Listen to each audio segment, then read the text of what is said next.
Hal yang perlu diperhatikan ya yang terkait atau pihak-pihak yang terlibat dalam LC ya. Biasanya yang terlibat itu satu penjual atau eksportir, contohnya PT ABC di Jakarta.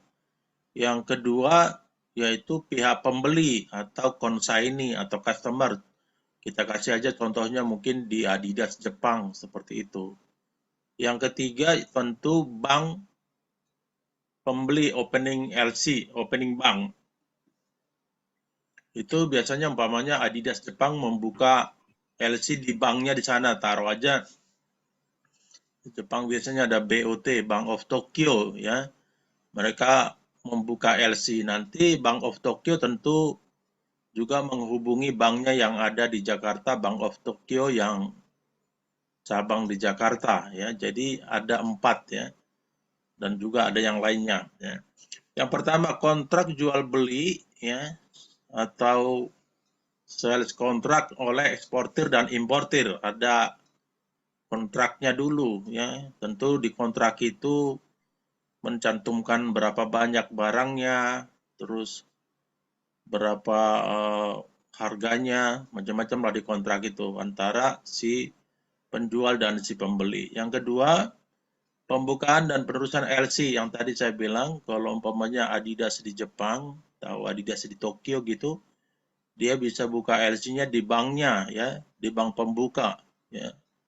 Berarti tadi Bank of Tokyo yang ada di Tokyo. Kemudian tentu ada bank eksportir atau di sini ya, di origin. Taruh aja Bank of Tokyo yang ada di Jakarta. Yang ketiga, penelitian syarat-syarat LC, bank pembuka, bank penerus LC dan ekspor ya. Ada syarat-syarat di LC itu, contohnya dicantumkan nanti bahwa di LC itu ada shipping window-nya, tanggal berapa akan diekspor sampai tanggal berapa. Jadi nggak sembarangan gitu, tapi ada tanggal atau periode yang telah ditentukan oleh consignee atau oleh pembeli. Jadi tentu itu kesepakatan juga di antara mereka ya. Tujuannya jangan sampai barang itu dikirim terlalu cepat atau terlalu lambat. Jadi ada seperti shipping window ya, shipping window. Terus syarat-syarat apa sih yang diisi nanti dalam dokumen atau dalam bill of lading? Termasuk mungkin di situ nomor LC-nya ditulis, terus nanti persyaratan-persyaratan lain apa dari mana asalnya, kemana tujuannya, siapa nama shipper, siapa nama konsignee-nya ya. Jadi syarat-syarat LC ya. Kemudian penyiapan dokumen-dokumen pengapalan oleh eksportir ya, yang diumumkan bill of lading, ada commercial invoice, ada packing list, mungkin ada certificate of origin. Kalau dia barang berbahaya mungkin ada seperti MSDS dan lain-lain. Itu penyiapan dokumen-dokumen yang dilakukan oleh eksportir dan itu dokumen yang umum gitu. Nanti dokumen itu tentu dimasukkan oleh eksportir ke bank tadi, Bank of Tokyo di Jakarta. Nanti Bank of Tokyo akan memeriksa dokumen itu benar enggak, sesuai enggak dengan yang tercantum dalam LC ya. Kalau enggak sesuai ya harus direvisi ya, harus diperbaiki. Kemudian yang kelima, pemeriksaan dokumen. Yang kelima ini pemeriksaan dokumen oleh bank yang menegosier wesel, bank pembuka LC dan importir ya. Jadi dokumen itu setelah nanti eksportir mengekspor barang, terus dia dapat bill of lading dari freight forwarder atau dari pelayaran, kemudian dimasukkan ke bank penerus yaitu bank tadi contohnya Bank of Tokyo yang ada di Jakarta. Bank of Tokyo akan memeriksa dokumen itu, kemudian dikirim kepada bank pembuka atau Bank of Tokyo yang ada di Tokyo. Nanti dari sana baru dikasih ke importir atau consignee dan mereka tentu memeriksa kebenaran dari dokumen itu ya. Nanti setelah eksportir menyerahkan dokumen itu, Dia juga diem aja kan, bintang terus yang ngejelasin.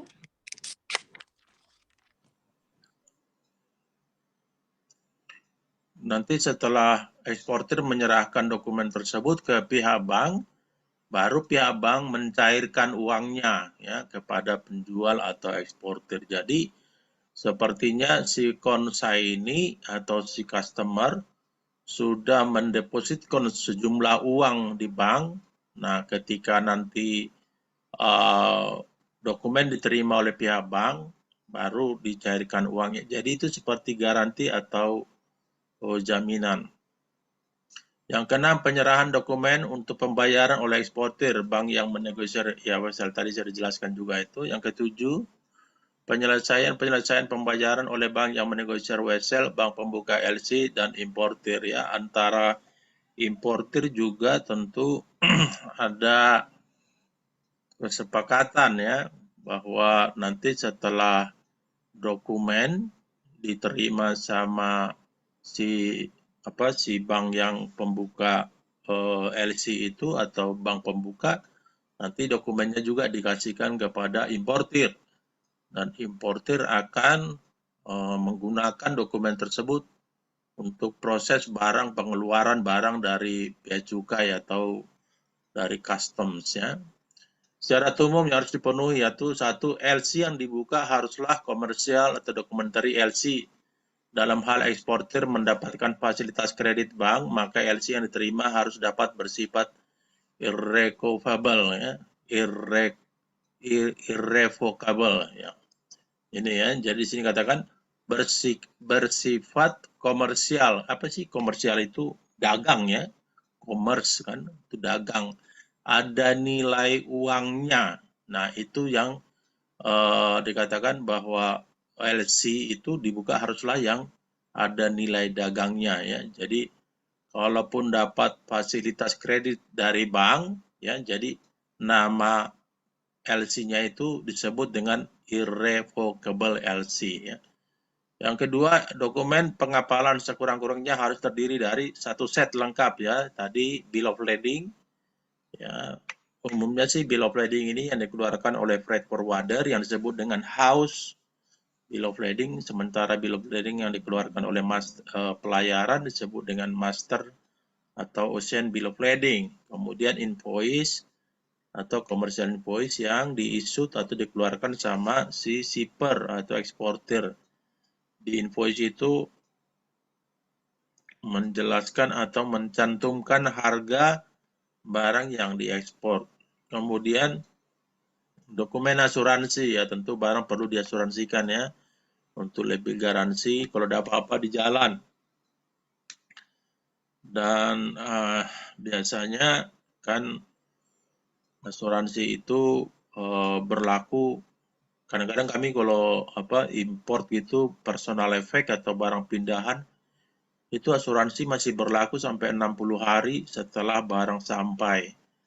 Tapi untuk impor di Indonesia kadang-kadang kalau tidak diasuransikan, kita bisa ada namanya asuransi non-claim. Jadi hanya persyaratan kepada bea cukai bahwa ada asuransinya, tapi non-claim. Maksudnya itu karena harganya murah. Kemarin saya dapat cuma 350.000 untuk satu kontainer ya. Itu biaya preminya. Tapi hanya persyaratan karena itu diminta bea cukai bahwa setiap import barang harus ada asuransinya. Nah, kadang-kadang ada barang yang tidak diasuransikan dari luar negeri ke Indonesia, makanya kita ambil asuransi lokal yang tadi, yang non-claim, jadi hanya persyaratan. Dan itu murah juga, cuma 350.000 ya, non-claim. Dan juga dokumen disertai dengan draft vessel. Yang tiga, persyaratan LC yang tadi, dalam hal impor di atas 5.000 US dollar ya, 5.000 kali sekarang 14 ribuan berapa. Dan ekspor barang-barang yang memperoleh sertifikat ekspor, maka diperlukan dokumen lain, yaitu laporan kebenaran pemenuhan LKP ya, yang dikeluarkan oleh petugas bea cukai. Ya, ada kadang-kadang beberapa barang itu harus ada pemeriksaan bea cukai. Ada LHP namanya, laporan hasil Dulu LKP, sekarang namanya LHP, laporan hasil pemeriksaan.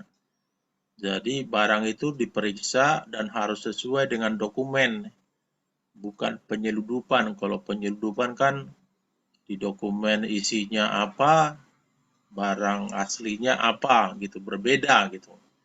Bukan seperti itu, tapi itu kadang-kadang disebut dengan inspek. Inspek sama bea cukai. Kalau impor kadang-kadang dibilang bahandel. Bahandel itu bea cukai memeriksa isi kontainer, diperiksa semua. Biasanya itu bahandel itu 100% ya. Semua barang impor yang jalur merah itu pasti dibahandel. Mau 10 kontainer, mau berapa kontainer itu dibahandel. Kalau dulu masih bisa dibahandel itu sekian persen, paling cuma 30% atau hanya contohnya aja. Tapi sekarang rata-rata pemeriksaan itu udah 100%, kecuali bagian pemeriksaannya itu malas gitu ya. Udahlah itu ya. Karena kadang-kadang kalau memeriksa satu kontainer itu kan lumayan lama. Nanti kontainer dibuka dulu, segelnya diputus, dirusak, dibuka kontainernya, terus dilihat satu persatu satu kontainer. Kalau dia seperti spare part, seperti alat-alat listrik gitu, itu kecil-kecil ya. Mungkin malas juga kadang-kadang memeriksa, udahlah kadang-kadang. Tapi hati-hati. Kadang-kadang di kontainer itu kelihatannya di depan, di dekat pintu, benar barangnya mungkin spare part. Tapi di dalam kadang-kadang ada yang nakal itu, contohnya isinya barang-barang berharga yang berbeda gitu ya.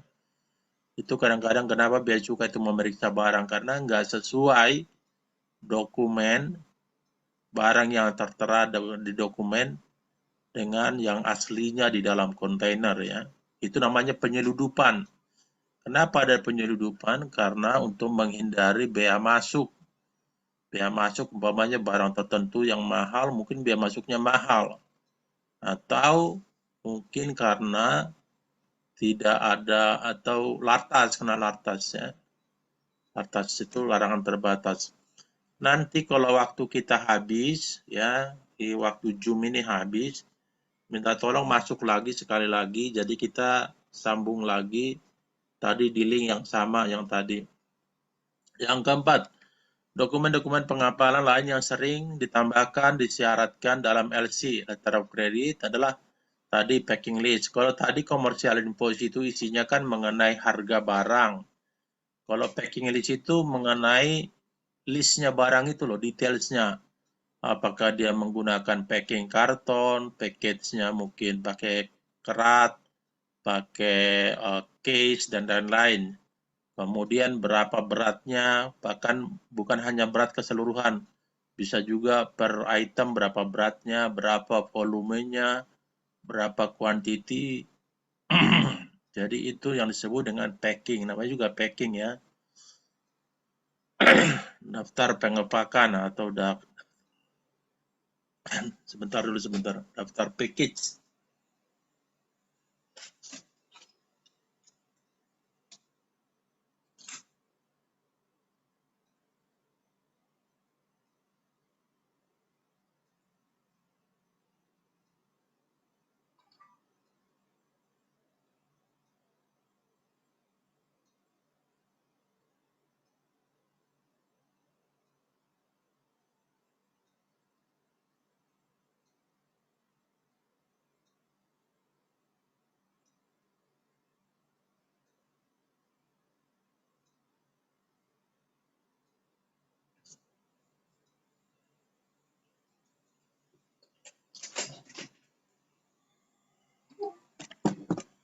Kita lanjut.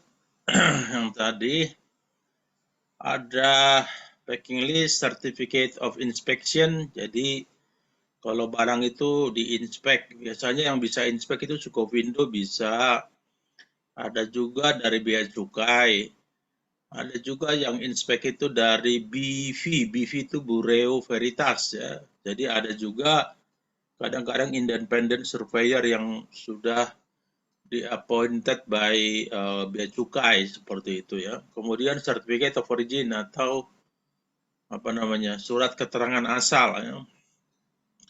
Terus weight certificate, note list, measurement list, certificate of analysis. Ini biasanya certificate of analysis ini, analisa sertifikasi itu umpamanya kayak kemarin waktu kami impor dari Ningbo itu, dia ada barangnya berupa tepung atau berupa benda cair gitu, cair, mungkin itu yang diperlukan di pabrik. Nah, kadang-kadang bea cukai itu menganalisis apa sih itu, jangan-jangan narkoba kan seperti itu, jangan-jangan itu barang-barang terlarang ya, jadi perlu mereka analisis. Jadi nggak cukup hanya dilihat secara kasat mata gitu ya, terus certificate of quality dan sebagainya.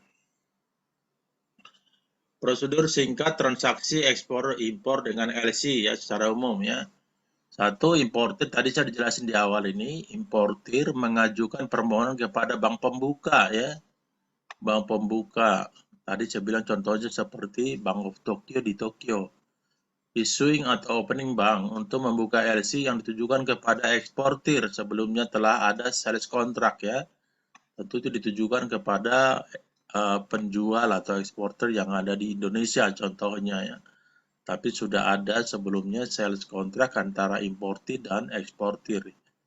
Kemudian kedua, bank pembuka LC yang membuka LC tersebut kepada bank koresponden. Yang tadi bank korespondennya adalah tadi Bank of Tokyo yang ada di Jakarta. Ya, tadi kan dibuka di Tokyo. Bank korespondennya yaitu tempat eksportir ya, atau advising bank, yaitu tadi contohnya Bank of Tokyo yang ada di Jakarta. Yang ketiga, advising bank meneruskan LC tersebut kepada eksportir ya. Tadi saya bilang kepada diteruskan nanti itu kepada eksportir atau kepada shipper. Eksportir menyiapkan dan mengapalkan barang yang akan dikirimkan kepada importir atau account party atau buyer ya. Tentu sesuai dengan tadi sales contract ini. Sudah ada kontrak penjualan antara pembeli dengan penjual. Yang kelima, atas pemuatan barang yang di kapal, eksportir menerima dokumen pengapalan BL dari maskapai pelayaran. Khusus di Indonesia, BL lazim disyaratkan dikirim maskapai pelayaran melalui advising bank. Yang tadi saya bilang, kalau sudah masuk ke kapal, ya tadi udah di kapal ini, ya udah di kapal, biasanya di dalam BL itu ada tulisannya ship on board ya, sudah berangkat, ship on board.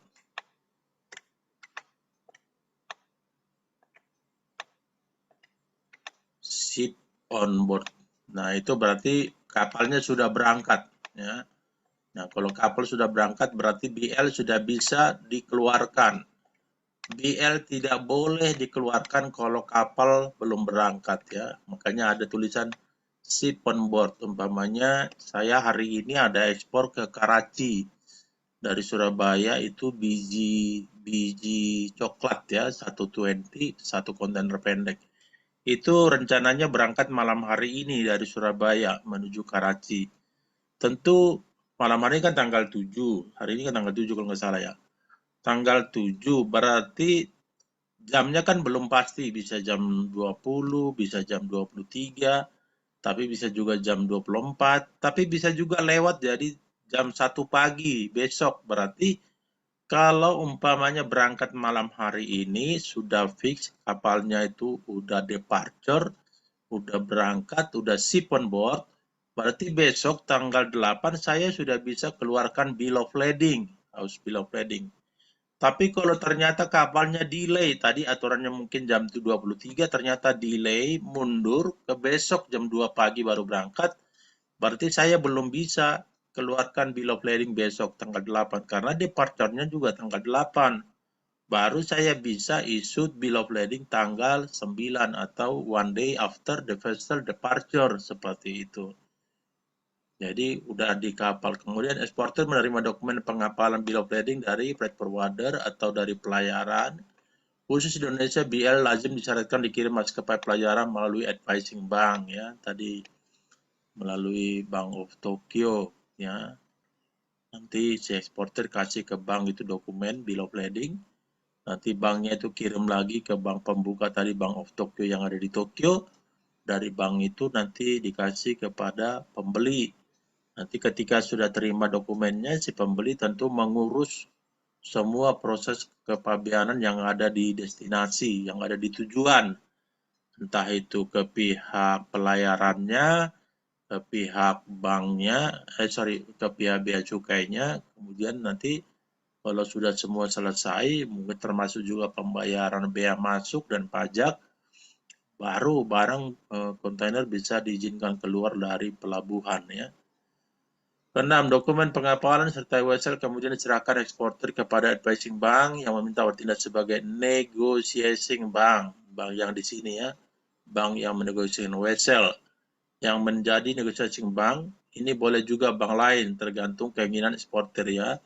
Jadi selain Bank of Tokyo di Indonesia, di Jakarta, bisa juga bank lain. Walaupun dibuka itu di Bank of Tokyo yang ada di Tokyo. Jadi bisa juga di sini bank negotiation bank ini sepertinya seperti bank BNI, BRI, atau BCA, dan lain-lain ya. Tentu tergantung keinginan dari eksportir. Karena belum tentu di semua daerah di Indonesia ada bank perwakilan dari bank asing ya. Yang ketujuh, advising bank atau negotiating bank menegosiasi membeli wesel yang diajukan ekspor tersebut. 8. Selanjutnya dokumen pengapalan dikirimkan oleh negotiating bank kepada issuing bank-nya. Tadi Bank of Tokyo mengirim kepada Bank of Tokyo yang ada di Tokyo untuk reimbursement pembayaran. Oke, prosedur singkat. Oke, 9, issuing bank memeriksa ya. Selalu semua sih sebenarnya tahap-tahapnya itu semua harus memeriksa dokumen benar enggak, sesuai enggak dengan syarat-syarat yang ada di LC. Ya, jadi dokumen itu enggak boleh berbeda dengan yang ada syarat di LC. Kalau nanti berbeda gitu, salah ketik atau apa gitu itu ditolak ya. Setelah ditolak itu kadang-kadang kita butuh ada stempel koreksi ditanda